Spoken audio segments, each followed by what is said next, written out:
that we had, they flew us out to New York, not to New York, I'm sorry, to Orlando. And after that, when she would fly down with her husband to Miami Beach, we hung out. Sweetheart, absolute sweetheart, who I love, Claire Thompson. And then it was really nice because it's kind of like a sorority.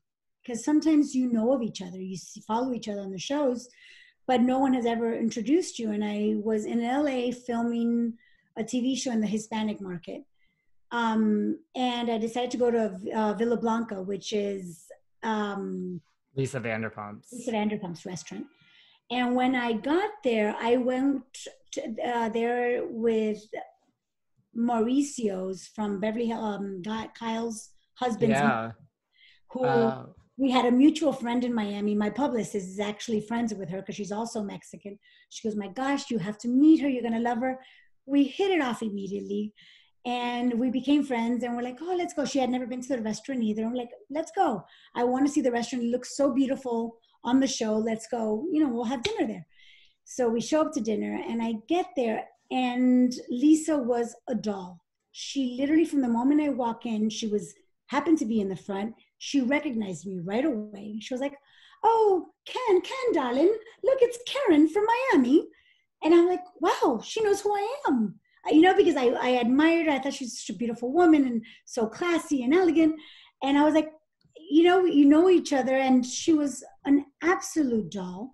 Ken was with Jiggy. And I got to meet Ken. Ken was a sweetheart. I was like, oh, it's so nice to meet you. And we're talking. I remember even taking pictures with Jiggy. And we took pictures together. And she was an absolute doll. And she comped our dinner. And I was like, no, you don't need to do that. You don't have to. And, an epitome of a very classy woman, wonderful, sweetheart. So it was wonderful meeting her. And then just recently, I had the opportunity of meeting Teresa. We were at a fundraiser here in Miami, and it was a fundraiser for Paws for Rescue, for dogs, for rescue dogs. Yeah. And we sat in the same table and we had a conversation, and I did send her my condolences because her father just passed away. Yeah. So, and you know what? She was a doll. She was really sweet too. Really, really sweet. So, yeah. So that I love meeting different people. That's good. Do you watch any Bravo now? I do. What's your favorite now? You know what? I love the Housewives of Beverly Hills. I'm not going to lie to you. There's nothing wrong with that. I love it. I don't miss it. I love the Housewives of New Jersey. And now that I actually know Teresa, to know her is to love her. She's, we're all human. We all either make mistakes. Some people show it on TV. Some people don't. You know what? You just can't be scared of just showing it out there, and people will criticize it, and people will criticize you whether you're on TV or not. Totally. Well, make a living out of it, And I would agree with that. And good for her, Who's your favorite Beverly Hills housewife? I had met, I think Kyle is awesome. And I think because I guess I have an attachment, I have not met her because of her mother-in-law.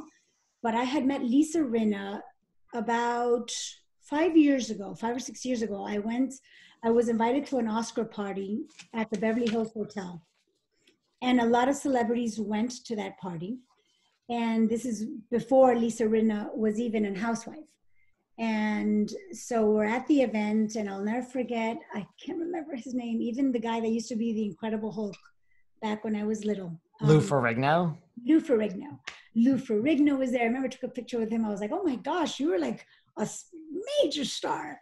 He's little, this show that I would see every day, and many celebrities that weren't, at the red carpet of the Oscars were invited to this event. And I was fortunate to be invited. So we went, and it was amazing. And Lisa was so sweet. She recognized me from the show, and we talked, and I met Harry Hamlin, and she was just a doll. I loved her personality. She was just a bundle of energy, so sweet. Like if we had known each other for years, and it was a pleasure seeing that, because even though she's a celebrity in her own right, she hadn't been on the Housewives show yet.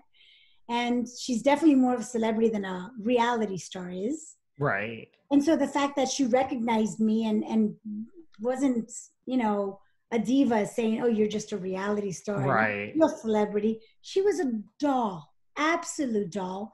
And I love that about her, because whether you say a reality star is a star or they're not, let's be real, there's other celebrities that are more important or more recognized or more worthy of being a celebrity per se. Totally. And the fact that she was just a sweetheart, and I really like following her and seeing her, and she's just hilarious. I think she's funny.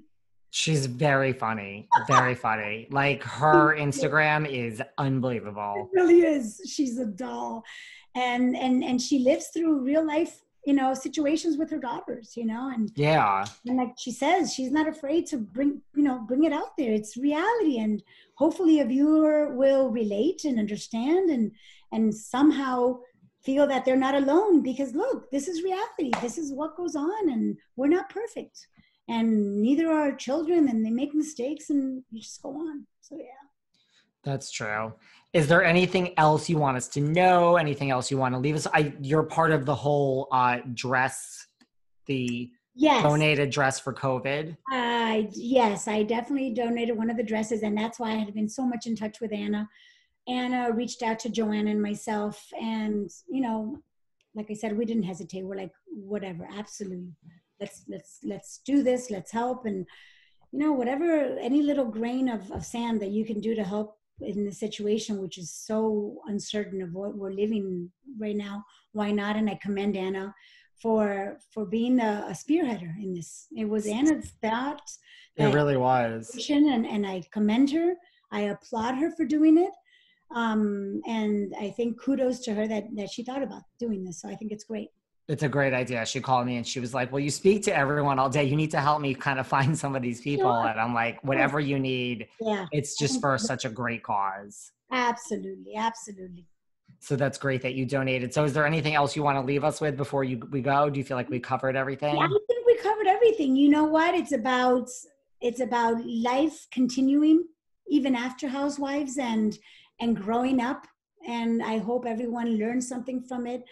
I hope we all grow and become just better women, even if your idea is to want to continue or not to continue in the Housewives, or whatever it is that your life or the route that life may take you is, just understand that every woman, every person that you face is somebody's daughter, is somebody's mother, is somebody's friend, is somebody's sister, or somebody's brother, and just treat people like the way you want to be treated, and that's not to, like I said, not to stand up on a soapbox. No, but that's... If people learn to live like that and stop being, prejudiced, and stop being racist, and stop being, especially now, this coronavirus, it's not being prejudiced. It doesn't care if you're old, if you're young, if you're black, if you're gay, if you're straight, if you're fat, if you're skinny. It's taking... And it doesn't care if you're on TV or you're not on TV, or you've been on the Housewives for 15 years or 1 year. Exactly. Everyone's equal. Everyone's equal. And that's, I think, a lesson from this pandemic is people should be taking is just treat people how you want to be treated. And just, life is too short to be, pondering on material things or superficial things or things that really don't matter. It is. I agree. Before we go, can you look at your camera so my team could take... No, you look good. We have to take pictures. Great. Am I smiling too much? Exactly. I mean, I hope you were smiling, because otherwise people are going to say, no, she doesn't smile anymore now. I know. Can you imagine that? Not smiling, God forbid. They'll be like, what happened to her since Housewives? I know, right? And she's a dentist, so she has to have a good smile. I have to smile. I have to promote my work. So whoever wants a smile makeover, veneers, Botox, Juvederm, you name it, give me a call. We're open. I mean, listen, first of all, when this is over, I'm going to be going all around, but Miami's on my little... Awesome. I told Anna I'm going to stop in, so we have to have a drink. You know what? We will definitely have a drink. And like I said, we literally I am about 7 blocks away from my office, so I'm blessed. I have no traffic, thank God, ever. And she's literally a block and a half away from my office, 3 blocks away from my home. So we're right there. And I need a major touch-up. So if I don't get my forehead shot up before I fly it to Miami, I'm going to be stopping over so you can shoot my head up as well. David, I will shoot you up. Thank you. That'll be my gift to you. That's all I want. Just some Botox and a drink with you, Karent. That's it. I'm very simple. It's deal. You know what? Life is life. You know, it's the KISS principle. Keep it simple. Exactly. So I'm happy to do that. I would love to get together with you. Thank you. I really appreciate it. This was amazing. I appreciate you taking your time. I know you're busy. Of course. No, thank you so much. Today was actually more of a calmer day. So I'm not in the office today because I'm just hanging out, working out as much as I can, you know. That's another thing. I mean, but we'll keep in touch on text. For sure. Definitely. Definitely. Awesome. I really appreciate it. I love you dearly. Love you too. Take